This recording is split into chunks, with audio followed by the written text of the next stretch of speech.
આજે સવારથી જ વહેલી સવારથી જ જે મતદાન કરવામાં આવી ગયું છે। તો સતત જે પ્રકારે લોકોનો ઘસારો જોવા મળી રહ્યો છે, તમામ જે પ્રકારે મતદાન મથક પર જે લોકોનો ઘસારો જોવા મળી રહ્યો છે। તો જે પ્રકારે વાત કરી, તમામ દિગ્ગજ નેતાઓએ સવારથી મતદાન કર્યું છે। લોકશાહીનો આ અવસર છે, તેના જ મુદ્દે આપણે ચર્ચા કરીશું આજે। સત્તાનો મહાસંગ્રામ અને તેમાં ખાસ જે પ્રકારે મહેમાનો સાથે આપણે ચર્ચાને આગળ વધારીશું। હવે આપણી સાથે મહેમાન ઉપસ્થિત થઈ ગયા છે। સંજીવભાઈ મહેતા આપણી સાથે જોડાયા છે, ભાજપના નેતા છે। સંજીવભાઈ, સ્વાગત છે આપનું। પરાગભાઈ પંચાલ કોંગ્રેસના નેતા છે, પરાગભાઈ આપનું પણ સ્વાગત છે। ત્યારબાદ આપણી સાથે રાજુલભાઈ દવે છે, જે વરિષ્ઠ પત્રકાર છે, રાજકીય વિશ્લેષક આપણી સાથે જોડાયા છે, રાજકોટથી આપણી સાથે જોડાયા છે। રાજુલભાઈ આપનું પણ સ્વાગત છે। ત્યારબાદ મહેન્દ્રભાઈ ત્રિવેદી કે જેઓ આર્થિક વિશ્લેષક છે, મહેન્દ્રભાઈ આપનું પણ સ્વાગત છે। સૌથી પહેલાં તો શરૂઆત કરીએ, ભાજપ અને કોંગ્રેસ બંને માટે આ વખતે ખાસ એડી ચોટીનું જોર બંને પક્ષોએ લગાવ્યું છે। સ્ટાર પ્રચારકો ગુજરાતમાં ધામા નાખ્યા હતા। સમગ્ર દેશની વાત કરીશું, પરંતુ ગુજરાતને આજે ગુજરાતમાં ચૂંટણી છે ત્યારે સંજીવભાઈ આપનાથી શરૂઆત કરીએ। 400 પારનો નારો છે અને તેમાં આજે સવારથી મતદાન થઈ રહ્યું છે। 8 વાગ્યા સુધી આપણે વાત કરીએ, પ્રથમ કલાકમાં મતદાન નોંધાયું છે 9%। કેટલી આશા છે આજે, કેટલું મતદાન થવાની આશા છે? ગરમીની વચ્ચે મતદારો પહોંચવાના છે મતદાન મથકે, કેટલી આશા છે ભારતીય જનતા પાર્ટીને? ભારતીય જનતા પાર્ટી તરફથી ભારતીય જનતા પાર્ટીના ગાંધીનગર લોકસભાના ઉમેદવાર માનનીય શ્રી અમિતભાઈ શાહની ફેવરમાં સવારથી મતદાન ચાલુ છે। સમગ્ર ગુજરાતનો વિચાર કરીએ તો સમગ્ર ગુજરાતની અંદર નરેન્દ્રભાઈ મોદીના નામે એક એવું વાવાઝોડું ફરી વળ્યું છે કે એમાં કે તડકો કે છાંયો જોયા વગર લોકો મતદાન કરવાના છે।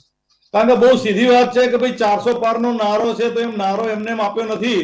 લગભગ ગઈ લોકસભામાં પણ, રાજ્યસભાના લોકસભામાં પણ 400 ની આસપાસ લોકોના ટેકાથી જ બધા બિલ પાસ થયા છે। એટલે 400 પારનો મુદ્દો એ બહુ મોટી લીડ અમે આપી નથી ભાઈ। જે વાસ્તવિક છે એ 400 પારની વાત માનનીય નરેન્દ્રભાઈએ કરી છે અને નિયત સારી તો પરિણામ સારા। સબકા સાથ સબકા વિશ્વાસનો સૂત્ર એવું જ સરસ રીતે લોકોના મગજમાં, દિલો દિમાગમાં છવાઈ ગયું છે અને વિશ્વાસ ઉભો થયો છે કે ભારતીય જનતા પાર્ટીનું કમળ ઘેર ઘેર ખીલી રહ્યું છે।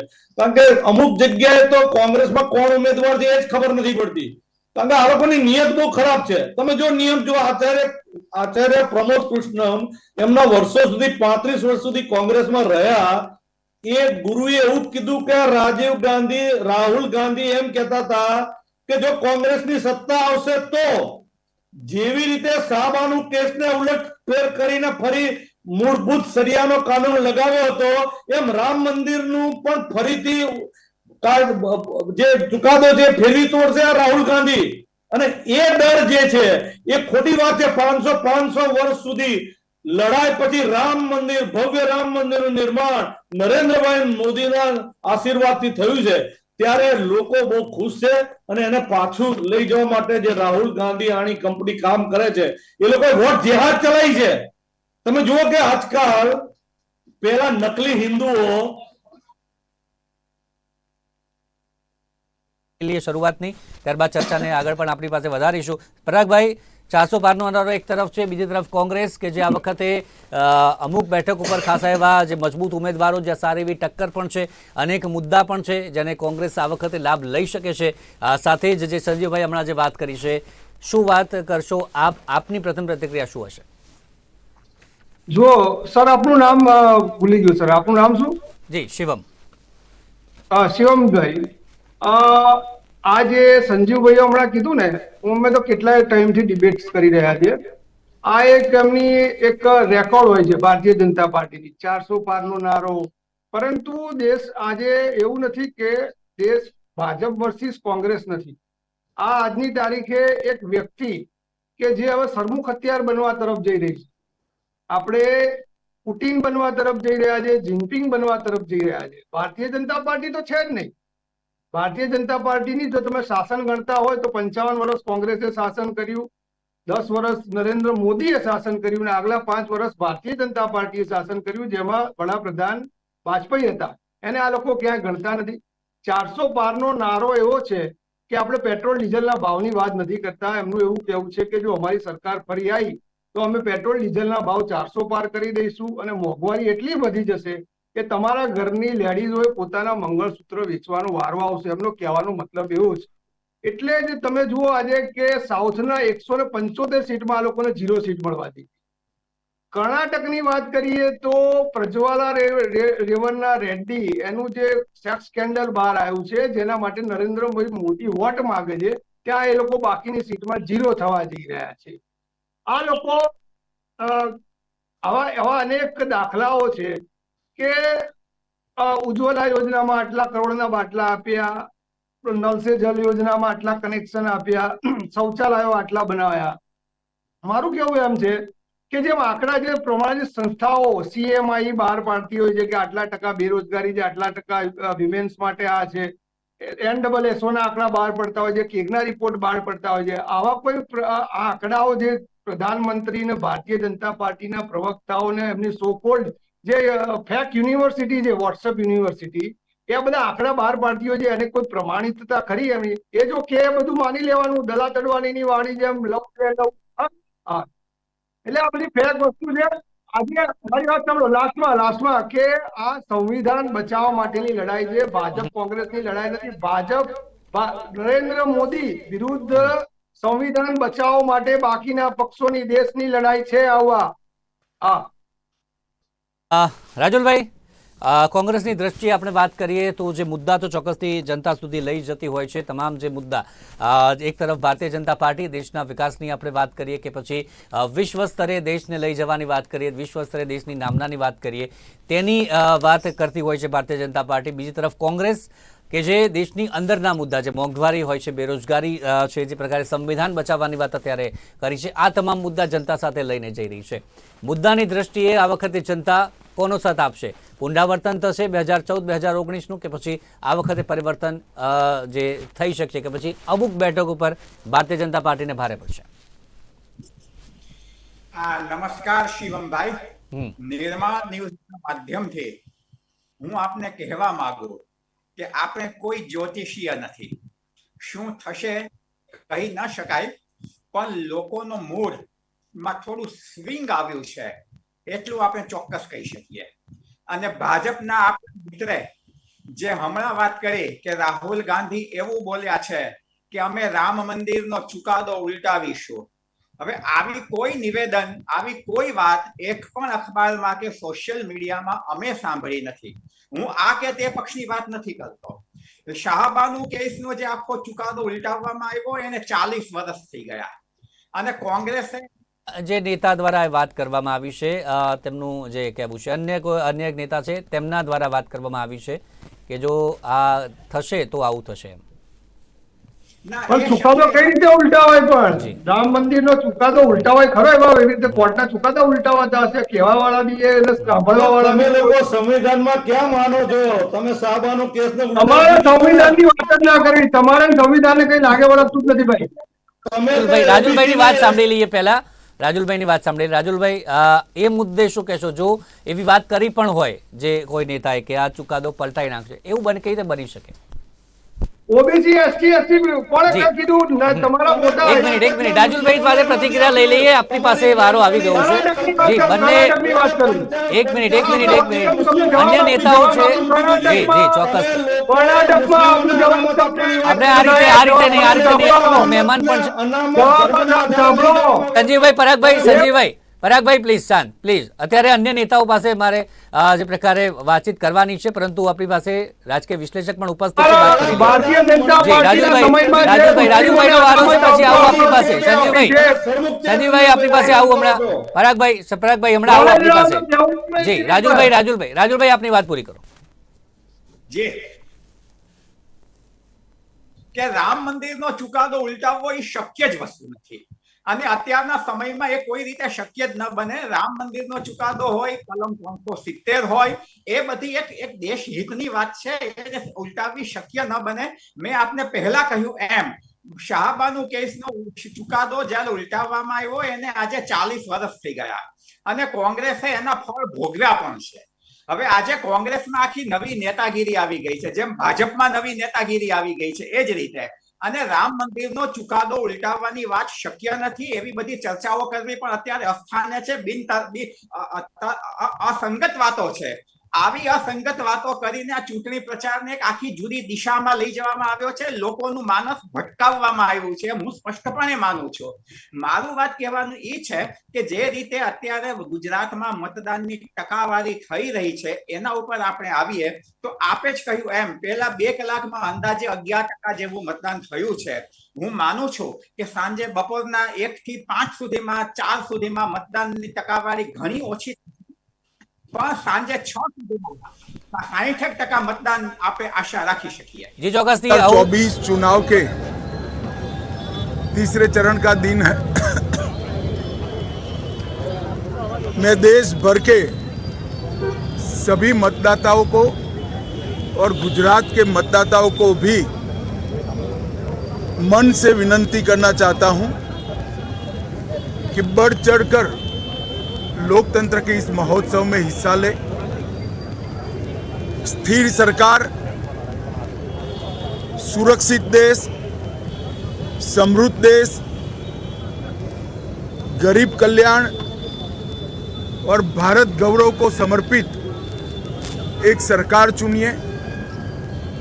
एक ऐसी सरकार चुनिए जो भ्रष्टाचार के खिलाफ हो, गरीबी का उन्मूलन करना चाहती हो, आत्मनिर्भर भारत बनाना चाहती हो, विकसित भारत बनाना चाहती हो और पूरे विश्व में हर क्षेत्र में भारत को नंबर 1 ले जाना चाहती हो। आज इतनी चिलचिलाती धूप के बावजूद भी अब तक बहुत उत्साहजनक वोटिंग के ट्रेंड मिल रहे हैं। जहां तक गुजरात का सवाल है, करीब करीब 20% वोटिंग 2.5 घंटे में ही गुजरात के मतदाताओं ने समाप्त किया है। मुझे पूरा विश्वास है देश भर में आज जहां जहां मतदान है वो सभी मतदाता और गुजरात के मतदाता एक ऐसी सरकार चुनेंगे जो स्थायित्व भी देगी, सुरक्षा भी देगी, समृद्धि भी देगी, गरीबी से मुक्त भारत बनाएगी। मैं आज के लोकतंत्र के इस पर्व के अवसर पर सभी देशवासियों को बहुत बहुत शुभकामनाएं देता हूं और फिर से एक बार पुरजोश वोटिंग कर कर लोकतंत्र के इस पर्व में हिस्सा लेने की अपील करता हूं। आज देश में तीजा चरणનું मतदान है। गुजरातनी વધેલી 25 से 25 सीटों पर આજે મતદાન થવાનું છે। હું ગુજરાતની જનતાને અને વિશેષ કરી ફર્સ્ટ ટાઈમ વોટરને અપીલ કરવા માંગુ છું કે એવી સરકાર માટે આપણે સૌ વોટિંગ કરીએ જે દેશને સ્થિરતા આપે, સુરક્ષા આપે, સમૃદ્ધ બનાવે, ગરીબીનું સંપૂર્ણ उन्मूलन करे अने विकसित अने आत्मनिर्भर भारतनी रचना करे। एक एवी सरकार आपणे चूंटीए जे समग्र विश्व में दरेक क्षेत्र में भारत नंबर 1 बने एवी सरकार अने एवा पक्ष माटे आप सौ वोटिंग करो एवी मारी आप सौने अपील छे। लोकशाहीना आ महोत्सव में सौ गुजरातीओ दर वखतनी जेम रंगे चंगे उत्साह थी उमंग थी भारी संख्या में वोटिंग करे अने अंते आपनु वोटिंग ज भारतना विजयनु कारण बनशे एनो मने विश्वास छे। वंदे मातरम। खूब खूब शुभेच्छाओ। તો અમિત શાહ દ્વારા જે પ્રકારે લોકોને પણ અપીલ કરવામાં આવી છે કે વધુને વધુ લોકો બહાર નીકળે અને જે પ્રકારે લોકોને ખાસ વાતચીત પણ કરી છે કે જે તેમણે સમૃદ્ધિની વાત કરી, સુરક્ષાની વાત કરી, સ્થાયિત્વની વાત કરી કે લોકો આ પ્રમાણે આ તમામ પાસાઓને ધ્યાનમાં રાખીને દેશને આ વિકાસની જે વાત કરીએ, દેશને નંબર 1 લાવવાની વાત છે, તેવી સરકાર લોકો કે જે લાવશે તેવો આશાવાદ તેમણે વ્યક્ત કર્યો છે. મહેન્દ્રભાઈ, ત્રણેયની વાત આપણે સાંભળી. હવે આગળ વાત કરીએ જે પ્રકારે વાત તેમણે સ્થાયિત્વ, સુરક્ષા અને સમૃદ્ધિની કરી છે. સમૃદ્ધિની વાત કરીએ તો અત્યારે આર્થિક લેવલે ખાસ કરીને વાત કરીએ, ઇકોનોમીની દ્રષ્ટિએ વાત કરીએ તો ચોક્કસથી 5મા ક્રમાંકે છે. બીજી તરફ જે આક્ષેપોની વાત કરીએ તો 80 કરોડ લોકોને જ્યારે જે પ્રકારે રાશન આપવાની વાત હોય અને બીજી તરફ ઇકોનોમીને જે આગળ લાવવાની વાત હોય, આ બંને જે પાસાઓ છે તેને લઈને પણ આક્ષેપ સરકાર પર થતા આવ્યા છે. આને લઈને શું કહેશો, કેટલી અસર કરશે આ મતદાનમાં? સમગ્ર દર્શકો અને ગુજરાતના તમામ નાગરિકોને આજે મતદાનના દિવસે લોકશાહી જીવંત રહે અને આપણા બધાનું ઐક્ય વધે એના માટે હું ભગવાનને પ્રાર્થના કરું છું અને બધાને અભિનંદન આપું છું. સૌથી પહેલી વાત તો એ છે કે આજે સાંજ સુધી મતદાન ચાલવાનું છે. તો દરેક મત આપવા યોગ્ય જે નાગરિક છે એ ગમે તેમ કરીને પોતાનો મત ચોક્કસ આપે. કારણ કે આપણે લોકશાહીને જીવંત રાખવી હશે ને તો આપણી પાસે મુખ્ય આધાર છે ઇલેક્શન, વોટિંગ, મતદાન. એ જો નહીં કરીએ અને પછી 12 મહિના 5 મહિના આપણે કકળાટ કર્યા કરીએ તો એનો કોઈ મતલબ રહેતો નથી. એનું કારણ એ છે કે પ્રજામાંથી પ્રજા પોતાના પ્રતિનિધિને મત આપે અને એના દ્વારા આગળ જતા કાયદા કાનૂન પ્રમાણે મેજોરિટી જેની હોય એ ગવર્મેન્ટ બનાવે અને એ કાયદા કાનૂન બનાવે, એ આર્થિક વિકાસ લાવે, એ લોકોની સુખાકારી લાવે, એજ્યુકેશન, આરોગ્ય, પીવાનું પાણી, ખેતી, આ બધા માટે ગવર્મેન્ટ કામ કરે છે, જે આપણે જાણીએ છીએ. હવે જે તફાવત આવી ગયો છે અને આ વખતની ચૂંટણીમાં જે વધારે પડતું ફોકસ કરવામાં આવ્યું છે મારી દ્રષ્ટિએ 400 કે પાર, 5 લાખ લીડથી જીતવાનું, આ બધા સ્લોગનની ઉપર વધારે જે વેટેજ આપવામાં આવી રહ્યું છે એને કારણે લોકો વધારે શંકાની નજરે ઇલેક્શનને જોવે છે. આ મારું જે તાર્કિક છે, લોજિક છે, તે સમજવાનો પ્રયત્ન કરજો.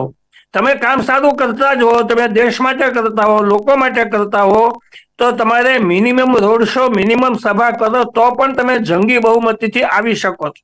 કારણ લોકશાહી છે, લોકો મત આપવાના છે. મારું એક જ કહેવાનું છે કે મહેનત ઇતની શિદ્દત સે કરો કે કામયાબી શોર મચા દે. આ વસ્તુ આપણે ધ્યાનમાં રાખવી જોઈએ.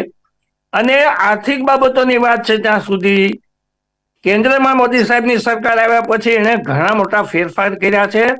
ટેક્સેશન હોય, જીએસટી હોય કે પછી અલગ અલગ પ્રકારે યોજનાઓ બનાવી છે, એમાં તમામ વર્ગને સમાવેશ કર્યો છે. મને એક વસ્તુ એ નથી સમજાતી કે જ્યારે ઇલેક્શન ડિક્લેર થઈ જાય, 1-2 રાઉન્ડ જતા રહે, પછી કેન્દ્ર સરકાર તરફથી 5, 7, 8 યોજના રોજ નવી નવી બહાર પાડે, છેલ્લી મિનિટે તમને યાદ આવે છે સિનિયર સિટીઝન, મહિલાઓ, વિદ્યાર્થીઓ, શિક્ષણ, આ છેલ્લા અઠવાડિયામાં યાદ આવે ને તમે જાહેરાત કરો આખા પાના ભરીને. હું એનો વિરોધ નથી કરતો, સરકારનો હક છે, કોઈ પણ હોય એને પ્રજા સુધી કહેવાનો હક છે અને પ્રજાને સાંભળવાનો હક છે. પણ આ વસ્તુ છે એ નેગેટિવ છે. તમે 12 મહિના 24 કલાક કામ કરો છો, વિકાસ માટેના કામ લોકોને દેખાય છે, રોડ, રસ્તા, બિલ્ડિંગ બધું બને છે, તો લોકો જોઈ શકે છે. લોકો સૌથી મોટા જજ છે. પણ તકલીફ ક્યાં છે આપણા દેશમાં? વર્ષોથી જે સમસ્યા છે એ આજે પણ ચાલુ છે. દેશની અંદર એકતા, ભારત માતા કી જય, વંદે માતરમ, પણ ઇન્ટરનલ તમે જુઓ તો જ્ઞાતિવાદ એટલો ચાલે છે, એટલી જ પક્ષાપક્ષી ચાલે છે. લોકો માનવતા મૂકીને કામ કરે છે. અંદર ખાનેથી કોઈ પણ ગવર્મેન્ટ ભ્રષ્ટાચાર આજ સુધી બંધ નથી થયો અને એને કારણે મોંઘવારી, બેરોજગારી અને આપણા પ્રશ્નો ઉપર ફોકસ થતું નથી. અત્યારે જે માનનીય અમિતભાઈ સાહેબે વાત કરી, આપણે આશા રાખીએ કે એ પ્રમાણે ગવર્મેન્ટ છે ને બધાને ન્યાય આપે. એની દ્રષ્ટિએ જી આવું આપણી પાસે ગરીબો પણ સરકાર. જી ચોક્કસથી. Yes. તો જે અત્યારે વાત કરી તમામ જે ચારે આપણી સાથે મહાનુભાવો ઉપસ્થિત છે તેમની પ્રતિક્રિયા તો લીધી અને જાણ્યું કે શું આશા તેમને છે. પરંતુ જે શરૂઆત કરીએ ફરી એક વખત સંજીવભાઈ, ઘણું આ વખતે પ્રચારમાં ઘણી બધી વાતો આપણે જોઈ, જે સુરતની આપણે ઘટનાની વાત કરીએ, પછી ઇલેક્ટોરલ બોન્ડનો મુદ્દો આપણે વાત કરીએ, રામ મંદિરનો મુદ્દો આપણે વાત કરીએ, જે મેનિફેસ્ટોને લઈને સતત જે આક્ષેપ પ્રત્યાક્ષેપ થતા આવ્યા છે. કોંગ્રેસ કહી રહી છે કે સમય આપવામાં આવે, અમારી સાથે ચર્ચા કરો, અમે જણાવીએ કે અમારા મેનિફેસ્ટોમાં શું છે. જે પ્રકારે ભ્રામક વાતો ભારતીય જનતા પાર્ટી કરી રહી છે, જે મુસ્લિમ લીગની છાપ દેખાઈ રહી છે, આ તમામ કંઈ છે જ નહીં એવા મેનિફેસ્ટોમાં, પરંતુ ભારતીય જનતા પાર્ટી ખોટી ભ્રામક વાતો લોકો સુધી લઈ જઈ રહી છે. એન્કર સાહેબ, તમારી પાસે આવી અપેક્ષા નથી કે તમે કોઈ ભારતીય જનતા પાર્ટી ભ્રામક વાત કરી રહી છે. ભારતીય જનતા પાર્ટી વાસ્તવિકતાના એરંડ પર કામ કરનારી પાર્ટી છે. કોંગ્રેસ થઈ રહી છે, કોંગ્રેસ આક્ષેપ કરી રહી છે, હું નથી કરી રહ્યો. સંજીવભાઈ એક મિનિટ. સંજીવભાઈ, કોંગ્રેસ કહી રહી છે, કોંગ્રેસના જે મલ્લિકાર્જુન ખડગે દ્વારા પણ કહેવામાં આવ્યું કે અમારી સાથે વાતચીત કરો. ખટાખટ ગરીબી દૂર કરે. આક્ષેપની વાત છે, આક્ષેપ મુદ્દે વાત કરી રહ્યો છું, આક્ષેપ મુદ્દે વાત છે. ના થાય એવું કરવું હોય તો કરી નાખું તું ભાઈ. અત્યાર સુધી તમારી પાસે સત્તા તો હતી જ ને, કેમ કરી ના શક્યા? ગરીબી દૂર થાય કેવી રીતે? 80 કરોડ લોકોને પાછલા 5 વર્ષના આગલા 5 વર્ષ માટે મફત અનાજ આપીએ ને એટલે એનું પેટ ભરાય. એ પેટ ભરાય તો વિકાસના બીજા પ્રકલ્પો માટે વિચારી શકે અને પોતાનો વિકાસ કરી શકે અને ગરીબી રેખાની બહાર આવી શકે. એટલે 25 કરોડ લોકો ગરીબી રેખાની બહાર આવ્યા છે. અમારા માન્ય ત્રિવેદીજી એ નાણાકીય નિષ્ણાત છે, તો મારે એમને ધ્યાન દોરાવવું છે કે સાહેબ, આપણે 2014માં 11મી આર્થિક રીતે આગળ હતા, અત્યારે 5મી મહાસત્તા નથી.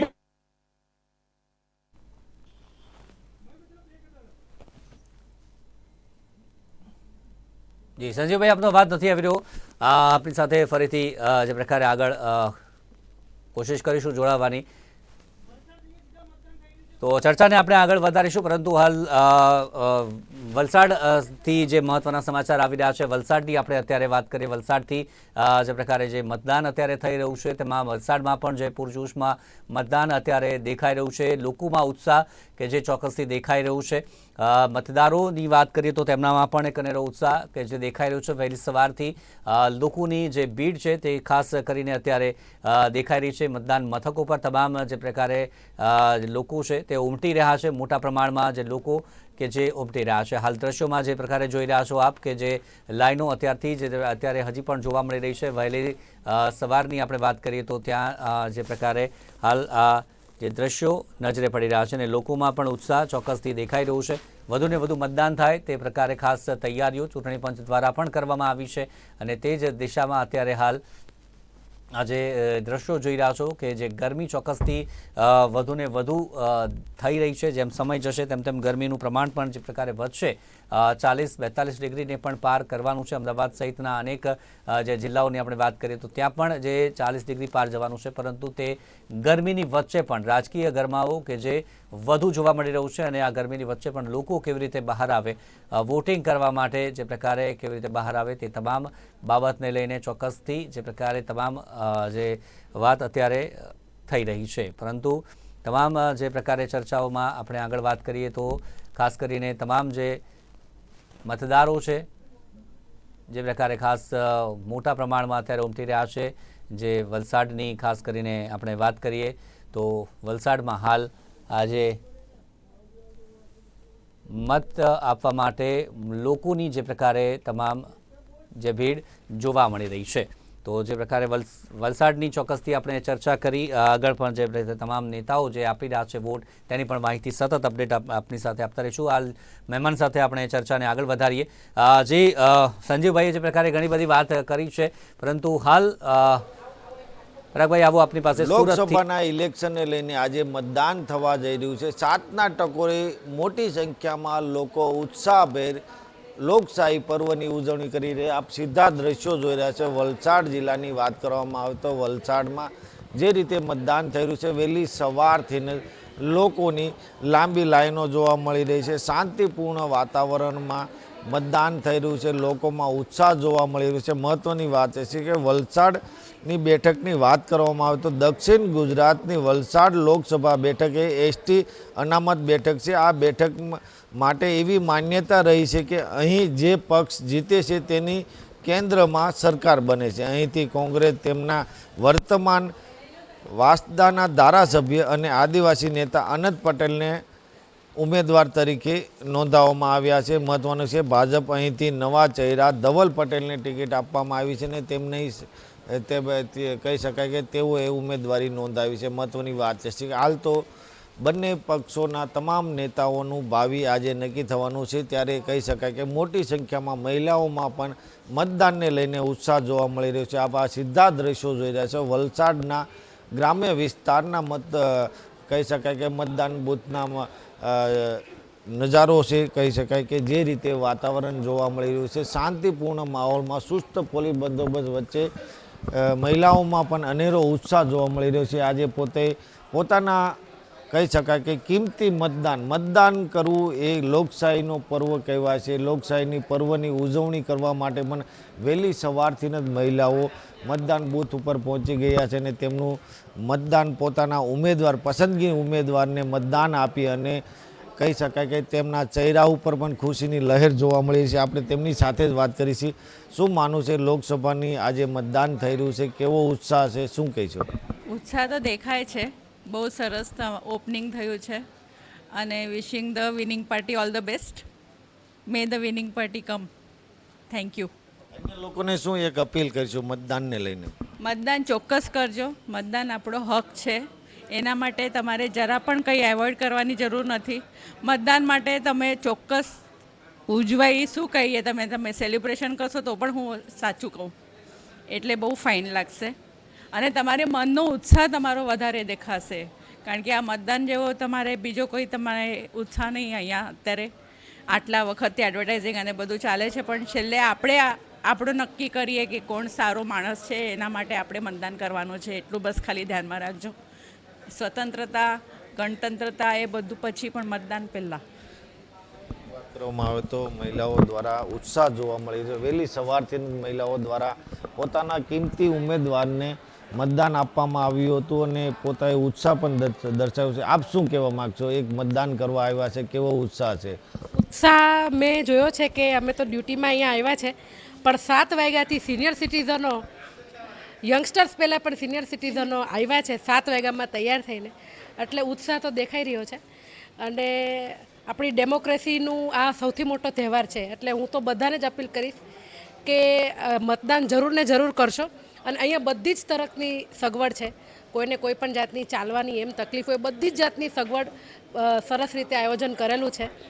અને બસ બધા જરૂરથી મતદાન કરવા આવજો અને આપણા જે બી ઉમેદવાર હોય, આપણને લાયકાત લાગતા હોય એ ઉમેદવારને જરૂરથી વોટ આપશો અને આપણા દેશનું 5 વર્ષનું ભવિષ્ય છે એ આપણા હાથમાં છે અને એનો રાઇટ ટુ વોટ જરૂરથી એનો ઉપયોગ કરજો. Thank you. આપ શું કહેશો? હું ટોટલી જનતાને એ અપીલ કરું છું કે આપણો કિંમતી અને પવિત્ર મત એક પણ વેસ્ટ ના કરશો. ગમે તે રીતના ટાઈમ કાઢીને આપણો વોટ જરૂરથી આપશો. ધન્યવાદ.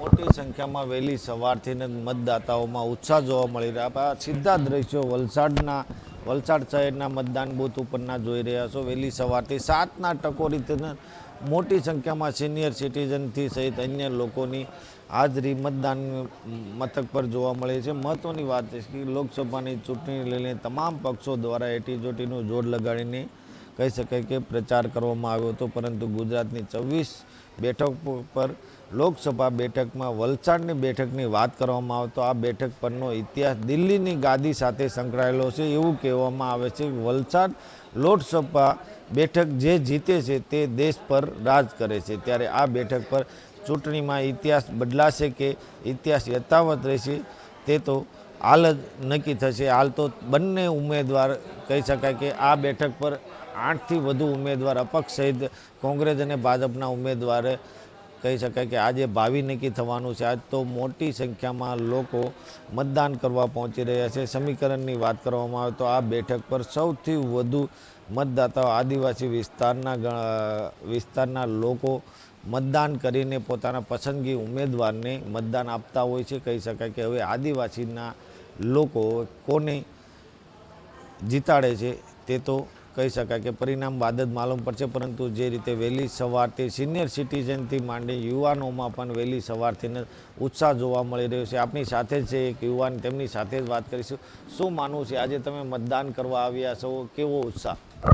अच्छा लग रहा है और क्या बता सकते हैं, अभी इतना बड़ा मौका है देश के लिए और वोटिंग्स हो रही हैं, काफ़ी बड़ी चीज़ है, तो मेरे हिसाब से देखते हैं अच्छा ही जाएगा. अन्य युवानों को क्या करेंगे आप? हाँ सॉरी अन्य युवानों को क्या अपील करेंगे? कि वोट करिए, काफ़ी इम्पोर्टेंट है देना वोट, और इससे देश का विकास होगा, तो वोट दीजिए. आप क्या कहेंगे, आप वोटिंग करने के लिए आए? हम वोट करेंगे और हम जिताएंगे सरकार को, और अच्छा लगता है, वोट करना चाहिए सबको. ऐसा उत्साह है શું? अच्छा है, मतलब खुशी है उत्साह है, खुशी है कि हम वोट दें और हमारा देश आगे बढ़े. તો મોટી સંખ્યામાં સિનિયર સિટીઝનથી માંડી યુવાનોની પણ લાંબી લાઈનો જોવા મળી છે. જે રીતે લોકશાહી પર્વનો આજે પર્વનો દિવસ છે, ત્યારે વહેલી સવારથી વલસાડ સહિત સુરત શહેર સહિત સમગ્ર દક્ષિણ ગુજરાતમાં કહી શકાય કે લોકશાહી પર્વની ઉજવણી લઈને વહેલી સવારથી માહોલ જામ્યો છે અને શાંતિપૂર્ણ વાતાવરણમાં મતદાન બૂથકો પર મતદાન થઈ રહ્યું છે. કેમેરામેન હિરેન નિમાવત સાથે મયુર મિસ્ત્રી, સુરત. તો જે વલસાડની આપણે વાત કરી, વલસાડમાં ઉત્સાહ ચોક્કસથી દેખાઈ રહ્યું છે. ચર્ચાને આપણે અહીંથી આગળ વધારીએ. સંજયભાઈ, આપની વાત અધૂરી હતી, જલ્દી ફટાફટ આપની વાત પૂરી કરો, ત્યારબાદ પરાગભાઈ પાસે જવું છું. ફટાફટ. એ હતી કે નરેન્દ્રભાઈ મોદીએ જે કે ગેરંટી રજૂ કરી છે, દાખલા તરીકે રજૂ કર્યું કે 70 વર્ષથી ઉપરના લોકોને આયુષ્યમાન કાર્ડ આપવામાં આવશે કોઈ પણ વસ્તુ જોયા વગર. તો ખૂબ આવકારદાયક બાબત છે. દરેકને આરોગ્ય ક્ષેત્રે સેવા લેવાની પોતાનો અધિકાર સ્થાપિત થઈ રહ્યો છે, તો ખૂબ સારી વાત છે. અને ગુજરાતમાં તો બહુ સારું છે ભાઈ, કેન્દ્ર સરકાર 5 લાખ આપે આયુષ્યમાન કાર્ડમાં, અને ગુજરાતના ભૂપેન્દ્રભાઈ પટેલ સાહેબની સરકાર એમાં 5 લાખ ઉમેરે, એટલે 10 લાખની સહાય. સમગ્ર વિશ્વમાં આવી કોઈ યોજના નહીં હોય ભાઈ. એટલે આવું બેનમૂન કામગીરી કરી રહી હોય સરકાર, તો એ 5 લાખથી પ્રત્યેક સીટ જીતે એમાં કોઈ બહુ મોટી વાત છે નહીં. અને અમે જીતવાના છીએ, એ સાચી વાત છે ભાઈ, એ સ્વીકારી લો આજે. નહીં તો 7મી આજે ઇલેક્શન છે, પછી જયારે પરિણામ આવશે ત્યારે આ પરિણામ નીકળવાનું છે. અને આ લોકો તો વોટ જેહાદ ચલાવે છે, વોટ જેહાદ. આ કોંગ્રેસના લોકો વોટ જેહાદ ચલાવે છે. તમે લવ જેહાદ નું સાંભળ્યું હશે, લેન્ડ જેહાદ નું સાંભળ્યું હશે. આ લોકો વોટ જેહાદ અને સંપત્તિ જેહાદ ચલાવે છે. આ લોકો જુઓ તમે, આ નકલી હિન્દુઓ, આ પ્રિયંકા ગાંધી, આ વાડ્રા અને આ રાહુલ ગાંધી પેલા મંદિરે ફરતા હતા, પણ નરેન્દ્રભાઈ મોદીએ પોઈન્ટ આઉટ કર્યું આ વખતે એકે મંદિરોમાં એ લોકો ગયા નહીં. શા માટે ના ગયા? મુસ્લિમોએ કહી દીધું ભાઈ મંદિરોમાં જશો તો એકે વોટ નહીં મળે. એટલે મુસ્લિમ તૃષ્ટિકરણ માટે થઈને એ લોકો કામ કરી રહ્યા છે. અરે આ લોકો તો જામિયા મિલિયા ઇસ્લામિક યુનિવર્સિટીમાંથી અનામત SC ST OBC ની દૂર કરી દીધી, JNU માંથી દૂર કરી દીધી ભાઈ. ખાલી મુસ્લિમોને પ્રવેશ અનામત આપવાનો ધંધો આ લોકો કરી રહ્યા છે. મુસ્લિમો સંપત્તિ જેહાદ પર મુસ્લિમોની ફેર કરી રહ્યા છે. હમણાં કોઈ એવું કહે છે, અમને મેનિફેસ્ટો એવું કહે છે કે કોઈ પણ વ્યક્તિ પોતાના મૃત્યુ પછી સંપૂર્ણ સંપત્તિ પોતાની સંતતિને આપી શકશે નહીં, એમનો મેનિફેસ્ટો કહી રહ્યો છે. એમાં 45 થી 55% સરકાર જમા કરી લેશે અને મુસ્લિમોને આપી દેશે. આ રીતનું જી પરાગભાઈ, સંજયભાઈ એક મિનિટ. પરાગભાઈ, જી પરાગભાઈ આપની વાત. જી સંજયભાઈ આપની વાત. જી ચોક્કસથી જવાબ લઈ લઈએ પરાગભાઈ પાસેથી. પરાગભાઈ જી જવાબ આપું, મને વચ્ચે બોલવાનું નહીં આપણે, બરાબર? જી. અરે અમે તો વચ્ચે બોલતા જ નહીં. ભારતીય જનતા પાર્ટીનો એક બોગસ પ્રચાર છે, જે પ્રધાનમંત્રી એના ચૂંટણી પ્રચાર માટે મંચ ઉપરથી કે સંસદના મંચ ઉપરથી એવું બોલતો હોય કે હું આ વિરોધી છું, એ જુઠ્ઠું બોલતો હોય. એમના હોમ મિનિસ્ટર એવું કહેતા હોય કે હું SC ST OBC નાગભાઈ વકીલો તો બોલ્યો હું તમારી તમારા ઘેર મોઢું સંભાળીને વાત કરો. પ્રધાનમંત્રી નરેન્દ્ર મોદી છે, આપ કઈને વાત કરો, તમે કઈને વાત કરો, તું કઈને વાત કરો. પ્રધાનમંત્રી છે. જાળવી લઈએ. જી આગળ વાત કરીએ. જી આગળ આગળ જી જી પરાગભાઈ જી જાળવી રહ્યા છે, આપણે કહી દીધું જી ખરાબ રીતે વાત કરી રહ્યા છે ભાઈ. પીએમની ગરિમા જાળવીએ આપણે, પીએમની ગરિમા આપણે જાળવીએ. પરાગભાઈ ત્યાંથી આપણી વાત આગળ વધારો. સંજીવભાઈ એક મિનિટ, સંજીવભાઈ વાત, સંજીવભાઈ જી પરાગભાઈ પીએમની ગરિમા આપણે જાળવીએ, આગળ વાત કરીએ જી.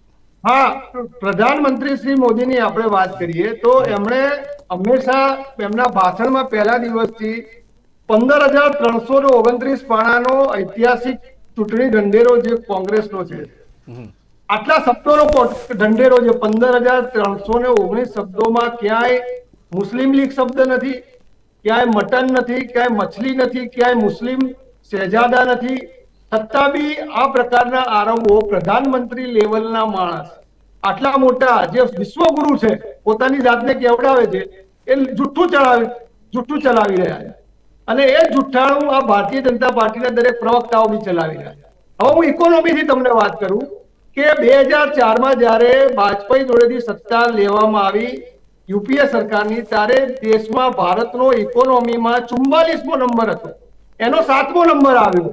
કદી પણ પ્રધાનમંત્રીએ કે કોઈ પણ ભારતીય જનતા પાર્ટીના કોઈ પણ પ્રવક્તાએ આવી વાત તમને સાંભળવા મળી કે ભાઈ 44 પરથી 7મા નંબર કેવી રીતે આવ્યો, 7માંથી 3જા નંબર આવ્યો, એની વાતો થાય. એમાં 140 કરોડ દેશમાં ત્રીજી ઇકોનોમી 2.90 ટ્રિલિયનની જ ઇકોનોમી છે, ત્યારે ચાઇના તમારા કરતા 18 ટ્રિલિયનની ઇકોનોમી છે 140 કરોડની અંદર. એટલે આપણે હજી બહુ પાછળ છીએ. આ એક પ્રચાર માત્ર છે.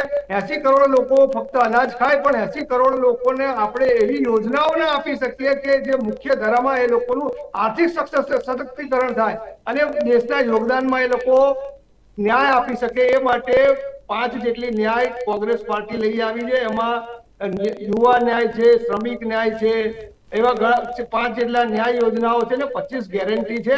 આવી એક પણ ગેરંટી જો ભારતીય જનતા પાર્ટી આપતી હોય તો જણાવો. બેરોજગારીનો આંકડો આજે વધારે છે, યુવાનોમાં એક નિરાશા વ્યાપી ગઈ છે, મોંઘવારી વધારે છે, આ બધા મુદ્દાઓ છે. હવે મંદિર ઉપર આવું સાહેબ, મંદિરમાં પ્રધાનમંત્રી શ્રીએ જયારે રામ મંદિરનો નિર્માણનું જયારે સ્થાપત્ય કરીને પૂજા કરી, હવે ત્યારે ચારે શંકરાચાર્યોને આવ્યા, એમની નારાજગી હતી. આપણે પોતે સનાતન ધર્મીઓ છે, આપણે કોને માનીએ છીએ? આપણા ધર્મગુરુ પહેલા શંકરાચાર્યો છે ચારે. અને ભગવાન રામ જયારે જીતીને આવ્યા હતા ત્યારે એ પોતે જયારે સીતા માતા હાજર નહોતા તેમની મૂર્તિ બાજુમાં મૂકેલી. અહીંયા કોને પૂજા કરી છે?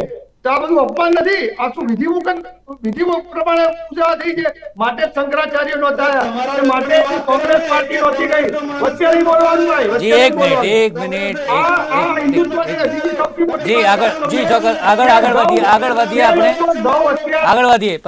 રાજુલભાઈ આપણી પાસે છે. રાજુલભાઈ, જે પણ વાત છે મેનિફેસ્ટોને લઈને આપણે વાત કરીએ તો જે વાતો થઈ રહી છે, જે પ્રકારે મેનિફેસ્ટોમાં જે શબ્દોની વાત કરીએ તો આ શબ્દ છે જ નહીં. જે મુસ્લિમ લીગની આપણે વાત કરી, તેમણે અત્યારે વાત કરી કે આ પ્રકારના શબ્દો નથી, છતાં પણ જે પ્રકારે વાતો થઈ રહી છે, આપની દ્રષ્ટિએ મેનિફેસ્ટોને લઈને જે વાતો છે, જે આક્ષેપબાજી છે, તેમાં કેટલી સત્યતા છે આપની દ્રષ્ટિએ?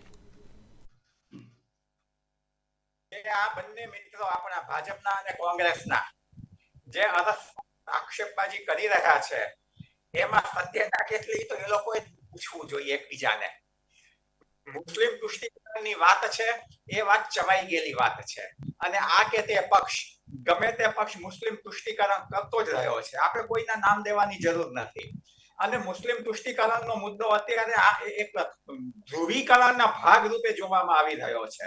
એ જ રીતે મારી વાત આપ કહે છે કે 80 કરોડ લોકોને અનાજ આપવામાં આવ્યું, સારી વાત છે, પણ એનો અર્થ બીજો અર્થ એ પણ થાય કે આ દેશની 80 કરોડ લોકો હજી ગરીબી રેખાની નીચે છે, એને હજી આપણે રોજગારી પૂરી પાડી શક્યા નથી. એ પણ એનો એક અર્થ ઘટાવી શકાય અર્થશાસ્ત્રની દ્રષ્ટિએ.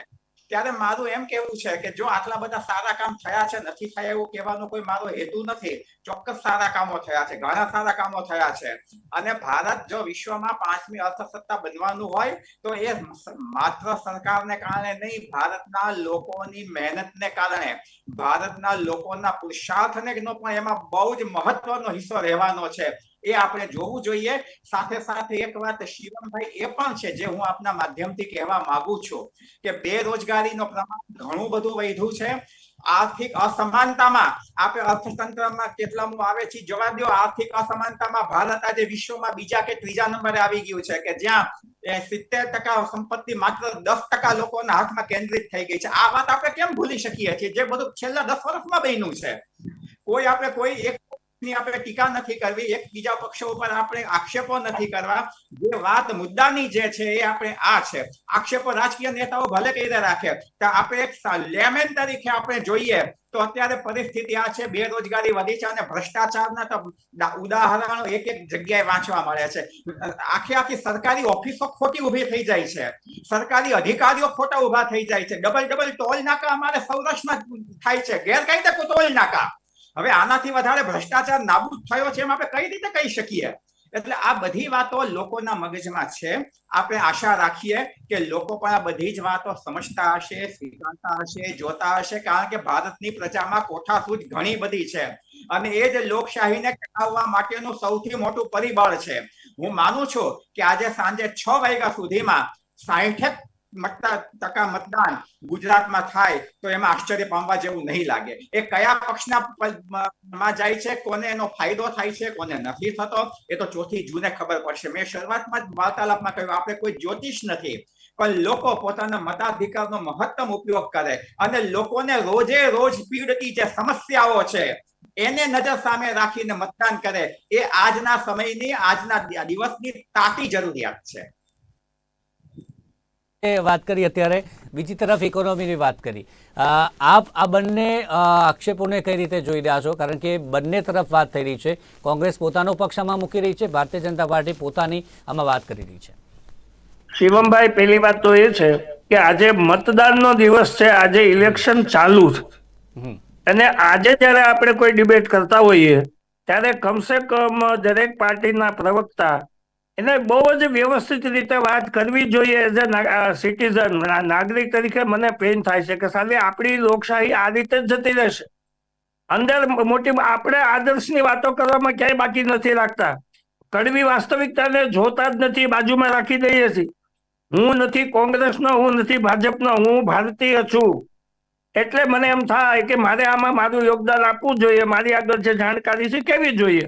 આજે વાતાવરણ એટલું કલુષિત થઈ ગયું છે કે કોઈ 2 જણા રોડ ઉપર ઉભા રહીને કોઈ ડિસ્કસ પણ ના કરી શકે. આવું મારી લાઈફમાં મેં ક્યારેય જોયું નથી. ભાઈ, આ દેશ તો બધાનો છે અને બધા જ પ્રકારના હાથકંડા, તુષ્ટિકરણ ને વર્ષોથી આઝાદ થયા પછી બધું ચાલે જ છે. એમાં ક્યારેક પ્રમાણ વધારે હોય, ક્યારેક ઓછું હોય, કોઈક વધારે ખોટું બોલતા હોય, કોઈક ઓછું બોલતા હોય, કોઈ ખોટું અર્થઘટન કરતા હોય, કોઈક સાચું કરતા હોય. અંતે એ છે કે દેશના લોકો માટે ઉપર બેઠેલું બોડી કે જે આપણા જ માણસો છે એ દેશના ભલા માટે યોજનાઓ બનાવે, એ આર્થિક ન્યાય અપાવે, ગરીબોને અન્ન અપાવે. એવા ઘણા કામ છે કે જે મોદી સાહેબે રેકોર્ડ બ્રેક કર્યા છે, એની ના નથી. ભાજપમાં પ્રવક્તાને કહી દઉં કે જે સારી વસ્તુ બની છે લોકો જોવે છે અને એની નોંધ પણ લે છે, પણ એનો બીજો મિનિંગ જે દેવેશ સાહેબે સમજાવ્યો કે એનો મતલબ એ પણ ગણવો જોઈએ કે જેને રાશન આપવામાં આવે છે 80 કરોડથી વધારે લોકોને, એને બીજી સમસ્યા નડતી નહીં હોય. એના છોકરા ભણતા હશે, એને બીમારી આવતી હશે, એના આયુષ્યમાન કાર્ડમાં અને બીજા ત્રીજામાં છેલ્લા 1 અઠવાડિયામાં પેપર વાંચજો અને એની અંદરની શું ખરેખર વાસ્તવિકતા છે ને કેટલું ભ્રષ્ટ છે એનો ખ્યાલ આવશે. એ હું નથી કહેતો, મીડિયા કહે છે. તો આ બધી વસ્તુ પર ગવર્મેન્ટે ફોકસ કરવું જોઈએ. તમે એટલું સરસ કામ કરો છો, એટલી સ્કીમો બનાવો છો અને પૈસા ફાળવો છો, પણ લોકો સુધી રિયલ સેન્સમાં જેને લાભ લેવાનો છે ત્યાં સુધી શા માટે પહોંચી શકતા નથી? આજે શિવમભાઈ, હકીકત એવી છે કે જેને જરૂરિયાત છે ને જે લાયક છે ને એને ખબર નથી કે ક્યાં જવું જોઈએ, ડિજિટલમાં કોને લખવું જોઈએ, કોને મળવું જોઈએ કે જેથી કરીને મને આ લાભ મળે. એ માહિતીની આગળ છે નહીં. જે લોકો માહિતી ધરાવે છે બધું તેના બેનિફિટ લઈ શકે છે. એટલે બને છે એવું કે સામાન્ય જનતાના લોકો જે ખરેખર બેનિફિશિયરી છે એ લોકોને માટે કેમ્પ કરીને ભાજપ હવે પછી ચૂંટાઈને આવે ને તો એને ફોકસ એક દરેક એરિયામાં કરવા જોઈએ, જે મતદાન વખતે આપણે કરીએ છીએ. એને કારણે આપણે કરેલા કામનો ખરેખર બેનિફિટ જેને મળવાનો હોય મળી શકે. અને વાત રહી અન્યાયની અને આર્થિક અસમાનતાની, તો આર્થિક સમાનતા કોઈ દિવસ ઊભી ન થાય. ઇકોનોમિક્સનો એવો નિયમ છે, આર્થિક સમાનતા કદી પણ આવે નહીં. બધાને એક સરખી આવક મળે, બધા સુખી થઈ જાય, બધા દુઃખી થઈ જાય એવું કશું હોતું નથી. વિવિધતા એમાં રહેવાની. આવકની ક્ષમતા, એનો ધંધો, એની ઉંમર, એની લાયકાત, એમાં ઘણા બધા ફેક્ટર છે જેને કારણે એ પોતે કમાય છે. એની અંદર બધાને આપણે સામ્યતા લાવી નહીં શકીએ, પરંતુ ટેક્સેશન દ્વારા ઇન્કમ ટેક્સ હોય કે જીએસટી હોય કે બીજા બધા પ્રકારના બેનિફિટ હોય, એમાં આપણે આયોજન કરી શકીએ. છેલ્લે એક વાત કરું, સિનિયર સિટીઝનને રેલવેમાં કન્સેશન મળતું હતું, ઘણા વખતથી બંધ થઈ ગયું. 50% ટિકિટમાં ફાયદો થતો, શા માટે બંધ થઈ ગયું ખબર નથી. તો પછી એ તમારે એ જવું હોય તો રામ મંદિરના દર્શન કરવા આરામથી જઈ શકે, બસની રાહ ન જોવે કે કોઈ પક્ષ લાવે તો બેસીને જઈએ. ઘણી બધી યોજનાઓ એવી સબસિડીઓ બંધ થઈ ગઈ. તમે બહારથી વિદેશોમાંથી IMF જે છે વર્લ્ડ બેંકમાંથી લોન લાવો છો, પુષ્કળ લોન વધી ગઈ છે છેલ્લા 10 વર્ષમાં, અને અંદરથી તમે ટેક્સ કલેક્શન રેકોર્ડ બ્રેક કરો છો, પુષ્કળ તમે જીએસટી ની કમાણી કરો છો. તો આ બધાનો ફાયદો યોજના બનાવી અને યોજનાના અમલીકરણમાં છીંડા પૂરવામાં નહીં આવે ત્યાં સુધી આ પૈસા વેડફાઈ જશે અને રિયલ બેનિફિશિયરી રાડો નાખતા રહેશે. આ દેશની અંદર આર્થિક ન્યાય ઉભો કરવો જોઈએ, અને એના માટે પણ મોદી સરકાર ધારે તો બધું જ કરી શકે છે. સંજીવભાઈ અને પરાગભાઈ બંને પાસેથી વાત જાણવી છે. વિરોધની વચ્ચે આ વખતે ભારતીય જનતા પાર્ટીમાં એક વિરોધ પણ સામે આવ્યો છે, ખુલીને વિરોધ સામે આવ્યો છે. આ બધાની વચ્ચે 26 બેઠકો જીતવાની છે, 400 પારનો નારો પણ છે. આ તમામની વચ્ચે આપણે આ બધું જોવાનું છે. આની અસર કેટલી થશે? સંજીવભાઈ, આપનાથી શરૂઆત કરીએ ફટાફટ, જલ્દીથી આપની 1 મિનિટમાં જવાબ.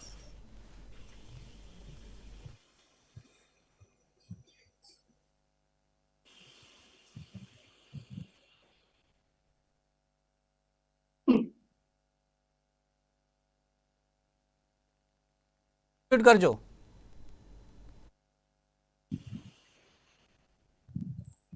હેલો, સંભળાય છે સાહેબ? બરાબર, આપની પ્રતિક્રિયા જલ્દીથી. ભારતીય જનતા પાર્ટી એ પેજ પ્રમુખ અને એનાથી પણ નીચે 60 જે મતદારો છે એના ઉપર એક કાર્યકર એટલું સૂક્ષ્મ પ્લાનિંગ થી ચૂંટણી લડી રહી છે. એટલે અમે દાવા સાથે કહીશું કે અમે 25 બેઠકો 5 લાખથી વધારે જીતવાના છે. તો મને તો ત્રિવેદી સાહેબને કહેવું છે કે તમને પેલા કોંગ્રેસના MP ના ઘરેથી 350 કરોડની તમે વાત ના કરી સાહેબ, આવું કેમ ચાલે? હજી ગઈકાલે પેલો 32 કરોડ રૂપિયા કોંગ્રેસના નેતાના ઘરેથી નીકળ્યા. આ લોકો સત્તા પર આવીને પ્રજાને લૂંટવાનું જ કામ કરી રહ્યા છે. ભ્રષ્ટાચારના માધ્યમે પૈસા એકઠા કરીને ચૂંટણી માટે વાપરીને ખોટા ભ્રામક પ્રચાર કરીને કોંગ્રેસ જીતવાનો પ્રયત્ન કરતી હોય છે. અને એટલા માટે કોંગ્રેસ હારશે, કારણ કે લોકો સમજી ગયા છે, એની પોલ ખુલ્લી પડી ગઈ છે કે આ લોકો ખોટી રીતે પ્રજાને ગેરમાર્ગે દોરે છે. અને એટલા માટે ભારતીય જનતા પાર્ટી જે વિકાસનું માધ્યમ છે, આત્મનિર્ભર ભારતનું છે, નલ સે જલ યોજના છે, અમારી 24 કલાક વીજળીની યોજના છે. જી પરાગભાઈ, વાત ઘણી બધી છે, મુદ્દા ઘણા બધા છે, જનતા સુધી લઈ પણ જાય છે, પરંતુ ચૂંટણીમાં 19 હોય કે પછી વિધાનસભાની ગુજરાતની ચૂંટણી હોય, નથી જોવા મળી. આપની દ્રષ્ટિએ આ વખતે મુદ્દા કામ કરશે? ભાઈ, મારી દ્રષ્ટિએ આ ક્લોઝઅપની કોમેન્ટમાં એવું કહીશ કે આ વખતે દર વખતની જેમ જે પ્રધાનમંત્રી શ્રી એક એવા વક્તા છે ભારતીય જનતા પાર્ટીના, એક જ એવી વ્યક્તિ છે કે જેનો ચેરિસ્મેટિક એક પ્રચાર હોય છે, એમનું વક્તવ્ય હોય છે, અને એનાથી લોકો છેલ્લી ઘડીએ મત બદલી શકતા હોય છે. પરંતુ આ વખતે જે એમણે પેટર્ન બદલી છે, એમના કરેલા કાર્યો હોય, એની જે રીતે વાત કરતા હોય એની જગ્યાએ આખું એમણે પોતે જ પેટર્ન બદલી નાખી અને ટોટલી ધ્રુવીકરણ ઉપર જ એમણે વાતો કરી છે. એટલે આ વખતે લોકો એના સિવાય જે સ્થાનિક મુદ્દાઓ છે, મોંઘવારી છે, બેરોજગારી છે, અને રાજપૂતોનો જે મામલો ચાલી રહ્યો છે, આવા અનેક મુદ્દાઓનો મિશ્રિત આ વખતે પ્રભાવ આજના વોટિંગ ઉપર પડવા જઈ રહ્યો છે. ત્યારે મને એવું લાગે છે કે ગુજરાતમાં 25 માંથી લગભગ 6 થી 7 સીટ એવી છે કે જ્યાં પહેલા જેટલી જીત સરળ નથી. હું કોઈ એવો દાવો નથી કરતું કે કોંગ્રેસ પાર્ટી 10 થી 11 સીટ જીતી જશે, પરંતુ આ વખતે બહુ ટફ છે ભારતીય જનતા પાર્ટી માટે. બેઠકો એવી છે જ્યાં બનાસકાંઠાની આપણે વાત કરીએ તે બેઠક પર એ જ પ્રમાણે ટક્કર જોવા મળવાની છે. દિગ્ગજ નેતાઓની વાત કરીએ, મકવાણાની વાત કરીએ, તુષાર ચૌધરીની વાત કરીએ, આ તમામ નેતાઓ કે જે સારી એવી ટક્કર આપવાને વલસાડ બેઠક પર એક ચર્ચાસ્પદ બનવાની છે. પાટણ બેઠકની વાત કરીએ ત્યાં પણ જે બંને ઉમેદવારો છે કે જે એક સારી એવી ટક્કર આપી શકે છે. ત્યારે કઈ બેઠક પર કોણ વિજેતા બનશે, કોંગ્રેસ આ વખતે હેટ્રિક મારતા રોકશે કે કેમ, તે પણ ચોક્કસથી જોવું રહેશે. ત્યારે ચર્ચામાં અમારી સાથે જોડાયા મહેન્દ્રભાઈ, રાજુલભાઈ, સંજીવભાઈ અને સાથે પરાગભાઈ, ચારેનો ખૂબ ખૂબ આભાર અમારી સાથે જોડાયા તે બદલ. તો દર્શક મિત્રો, હાલ સત્તાનો મહાસંગ્રામ સતત અપડેટ આપ નિર્માણ ન્યૂઝ પર સતત જોઈ રહ્યા છો. 2 કલાકમાં વાત કરીએ તો સરેરાશ 10% જેટલું મતદાન થયું છે. આગળ પણ તમામ અપડેટ અમે આપને આપતા રહીશું. અત્યારે રોકાયું છે નાનકડા વિરામ માટે. આ પ્રોગ્રામના પ્રાયોજક છે પારુલ યુનિવર્સિટી વડોદરા, ગુજરાત.